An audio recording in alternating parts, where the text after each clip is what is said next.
they're really interesting, or I really admire them, or like I love their energy, or I just want to get closer to the work they're doing and learn more about them and their team. When you feel that pull towards someone, that's a sign. That's really, really important information, and you want to pay attention to that. Welcome to The Art of Speaking Up, a podcast that empowers professional women to rise. I'm your host, Jessica Guzik, and in this show, I take you undercover into the stories and lessons that I learned, sometimes the hard way, throughout my career. I also talk with working women, leaders, and coaches to show you that no matter what your struggle is, and no matter what your career goals are, you already have all the talent that you need to succeed.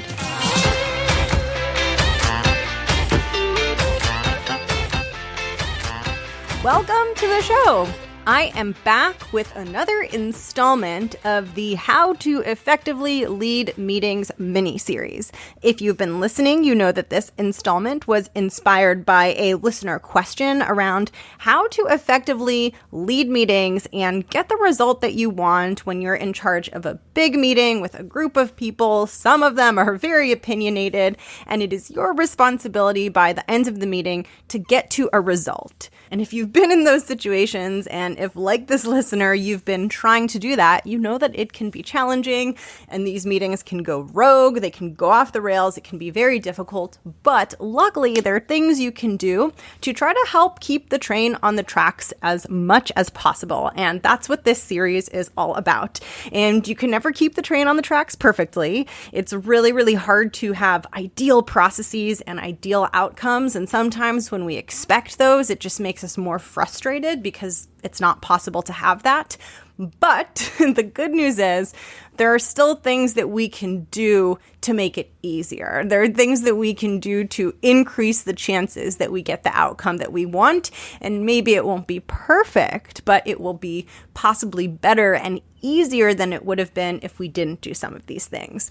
So in today, I am sharing the second tip. And this tip is all about building allies who will help you get to the outcome that you want. I think that it's pretty easy and common to fall into a trap and fall into this state of mind where you put the world on your shoulders. You put the burden of every little thing on your shoulders, and you're kind of in this mentality of anything that's going to happen has to be 100% driven by you, and it's all on you, and you're pushing, and it's so hard. And this is not to say that when you're working on a project or that when you're in charge of something, the responsibility isn't on you. The responsibility is on you. But what I want to emphasize through this tip and through this mini episode is that you can bring together the support of people around you to help you achieve your objectives. And this is one of the most powerful things you can do, not just in the context of meetings and not just in the context of this particular topic, but this is one of the most important things that you can do in the context of any professional challenge, is figure out how the people around you can help. And I think sometimes we think that to be powerful and effective and to overperform and to be an amazing leader and to be this person who is just the cream of the crop in a professional setting, we think we need to do everything, and we think it's about doing everything and doing everything perfectly. But the people who are successful and do really well and who lead huge teams, huge companies, and who get huge results, they are in on the secret that is not the case. It's not about doing everything yourself, because think about it, that's impossible. As your responsibilities get broader and as you have to do more and more, the more you try to do everything yourself, the more that you might fail because it's not possible and you're spreading yourself so thin. So learning to leverage the power of the people around you, which is often what it means to lead, is a really important skill. It sometimes goes against our instincts, but it's something that can push you forward. And you'll be very surprised to see as you do this that people like to help. And when you engage with people from an authentic place, from a real place, from a place of not just caring about what you need to get done, but caring about them and their priorities and where they're coming from, When you engage with them from that sincere place where it's authentic and you care about them, they are so happy to help. People love helping, and people tend to love being on your side when you engage with them in that way. And that's what this episode is all about. When you are leading big meetings and when you're trying to get a result, and there's a lot of different people and stakeholders and opinions who feed into that result, it can be really effective to do something that people often refer to as back channeling. I don't really like the word back channeling because it sounds like a shady drug deal. There's just something about the word that sounds really weird to me. I don't know why. But people use that word to describe what I'm talking about. And back channeling, or maybe we can come up with a less weird word, although maybe the word is only weird to me. I don't know. Anyway, not important, doesn't matter. Back channeling is the process of beginning to build consensus and beginning to move towards solutions in the background before the actual meeting happens where the solution is going to get reached. Now, if there are a lot of stakeholders involved in what you're doing, you might not be able to quote unquote back channel with every person and meet with all 10 people or however many people there are to get their opinions and to start to get them on board before the meeting happens. There might be a lot of people. You might not be able to engage with all of them. Although if you feel like that's worth the time and the effort, that is certainly the route you can go down. But another way that you can approach this is to really think strategically about the people in the meeting and think about if you have to prioritize and maybe you're only able to engage with a subset of them, which subset of them might you get the most bang for your buck in terms of spending some time with them before this meeting to get their opinion so that you already know where they're going to be coming from going into the meeting, and so that if where they're coming from might cause a road bump or an obstacle in the meeting, you'll know that in advance and you'll be able to plan for it in advance versus having it come up on the spot and having to deal with it live during the meeting without knowing that it was going to come up. And so what you want to think about are who are the subset of people that it might really make a lot of sense for you to spend some time with them before the meeting. And there are two types that I would recommend you think about in terms of strategizing. And so if you have to prioritize who to back channel with, you can think of these two things. The first thing that I would want you to think about is if there are people in the meeting who are very opinionated. As you know, when there are opinionated people who have strong opinions, that can be a great force because it moves things forward. But at the same time, if that person's opinion is aligned in a different direction, it can make the meeting very challenging for you. So if you know that there are going to be people in that meeting who are very opinionated, which by the way, being very opinionated is a great quality. So when I say very opinionated, I say this in a positive light. We should all be very opinionated in our jobs. That will make us really effective. But if you do have those types of people, it's really important to spend the time with them and understand what their opinion is. And not only will that help you understand where they're going to be coming from and understand any concerns they might have and help address those concerns, because if someone has a concern, there's a real thing, right? And that will give you more time to look at it and try to address it and find solutions so that when it comes up in the meeting, there are already solutions to bring towards it so it doesn't derail the whole meeting. Not only will you be able to prepare for that in advance, but with those opinionated people, those people that are going to have a stronger point of view and really express it, if you can begin to build consensus with them, they can help you drive the meeting forward. And it's almost like you're leveraging their opinionatedness and you're like mooching off of it and you're using it to your benefit. Because if in that pre-meeting with them, you can hear their opinion, start to understand their concerns, and start to align with them and get them moving in the direction you want the overall project and that meeting moving in, you can use that momentum in the meeting, and it's almost like they're going to help you. So it's like if you're sitting in the car, they're pushing the car for you and they're making it go faster. That is a really great way to get the result that you want. And that's also the essence of learning how to leverage the strengths and all of the assets in the people around you to get closer to the result that you want to get.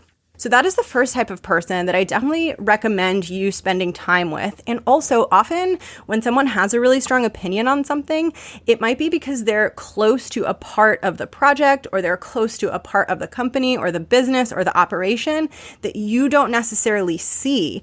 And they're opinionated because they see important things that other people don't see, that other people tend to forget about. And so the more that you can get close to that, the more you can build a holistic understanding of all of the variables that are important. And again, that's going to make you more effective in driving everyone towards a solution. So that is the first type of person that I recommend you prioritize spending some time with. The second type of person that I recommend you prioritize spending some time with and back channeling with before the meeting is the people that you think are cool. Yes, the people that you think are cool. Part of working and part of being in the workplace and working with people is not just about building connections that push work forward, although obviously that's important and that's what this episode is about. But it's also about building connections that are more than just a working relationship. And these back channel meetings, these side meetings, they're a chance for you to start doing that. They're a chance for you to start building relationships that go beyond just the tactical day-to-day work, the kind of relationships that are going to get deeper and deeper over time, and the kind of relationships that are really going to support you throughout your career. And the reason that I say prioritize the people that you think are cool is because when you think someone is cool, or there's someone where you're like, they're really interesting, or I really admire them, or like, I love their energy, or I just want to get closer to the work they're doing and learn more about them and their team. When you feel that pull towards someone, that's a sign. That's really, really important information. And you want to pay attention to that. Anytime in your life or your career where you feel that feeling, I don't know how to describe it because it's hard, but you feel it when you see someone in the workplace and you're like, ooh, that person's cool. Like I genuinely want to get to know that person.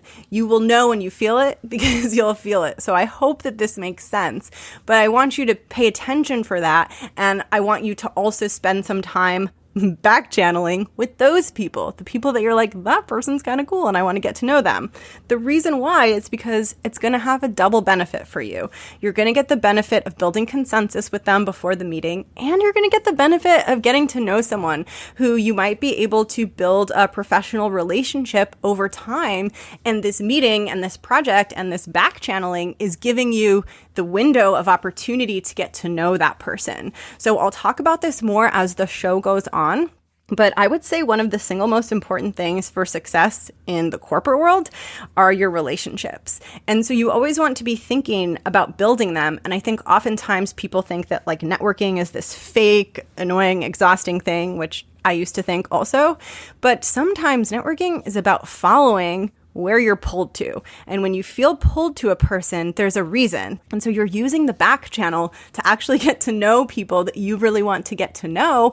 And you have the perfect reason to do it, which is this meeting that you're trying to prepare for in advance. And of course, it's going to give you the benefit of having back channeled before the meeting so that when you step into that room, there's a subset of people there where you already know what to expect from them. And maybe you've even built some of that into the content for the meeting so that when it comes up, you have a way to work through it. So that is my advice for part 2 of this mini series on effectively leading meetings. And I would love to know if you try this out, how it goes. I know that it can sometimes feel scary to put meetings on people's calendars, and I know that it can definitely often feel hard to do those proactive things that you're not used to doing. So if this is something that you haven't done before and you're like, okay, this totally makes sense, but like I'm scared to put these meetings on those people's calendars, it's really normal to feel that way. And you might think you're the only person that feels that way, but you're not.